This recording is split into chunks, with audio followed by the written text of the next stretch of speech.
Good morning, my name is Duncan Moss and I'm a lay minister here in Verwood, and this is my thought for today. Today in churches up and down the country, Pentecost is being celebrated.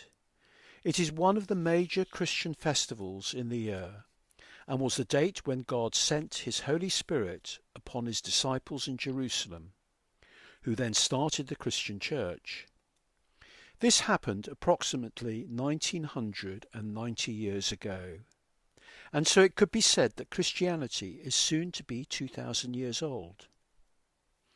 Whilst Pentecost to Christians is about the birth of the church, Pentecost has its original roots in Judaism.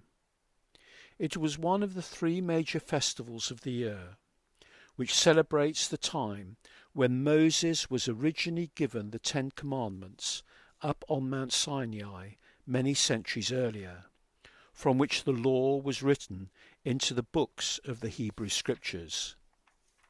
So Pentecost has great significance to both Jewish people and Christian people alike.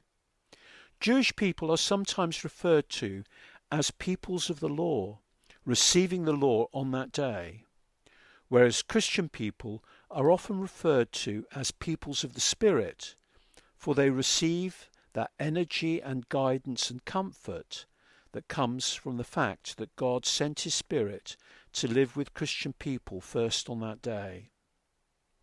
One of the readings that is being read out in many churches today is an extract from St. Paul's first letter to the then new Christian church in Corinth, Greece.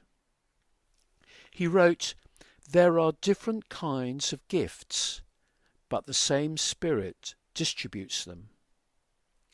There are different kinds of service, but the same Lord. There are different kinds of working, but in all of them and in everyone it is the same God at work."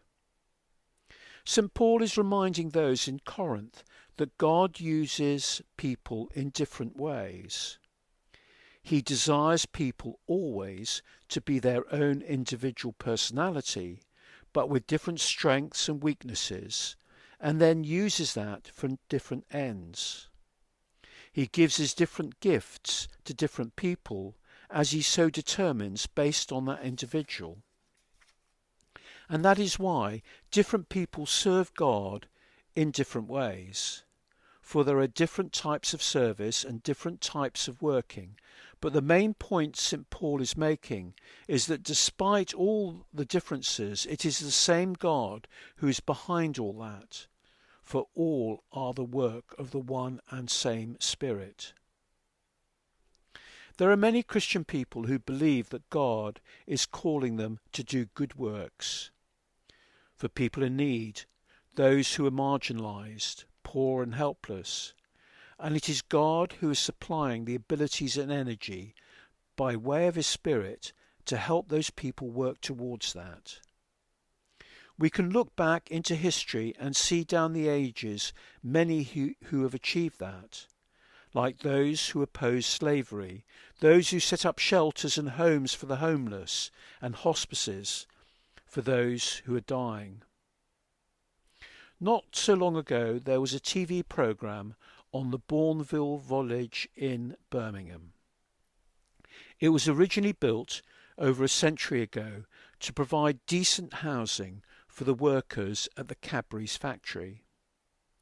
George Cadbury was a committed Christian man who was appalled at the dreadful living conditions that his workers were living in, and he believed God wanted him to do something about it, and he did. We also see many people who believe that God is calling them to a life of worship and praise. And that is why there are many lay and ordained ministers around the world focusing their efforts on that. Many also feel called to serve in politics or in business or in the entertainment industry. And there are numerous examples of highly committed Christian people who have become senior ministers in government. Much of that energy and desire for Christians to do good things comes from God by his Spirit. And so we must thank God for sending his Spirit into the lives of those who love and believe in Jesus and want to follow him. Thank you for listening.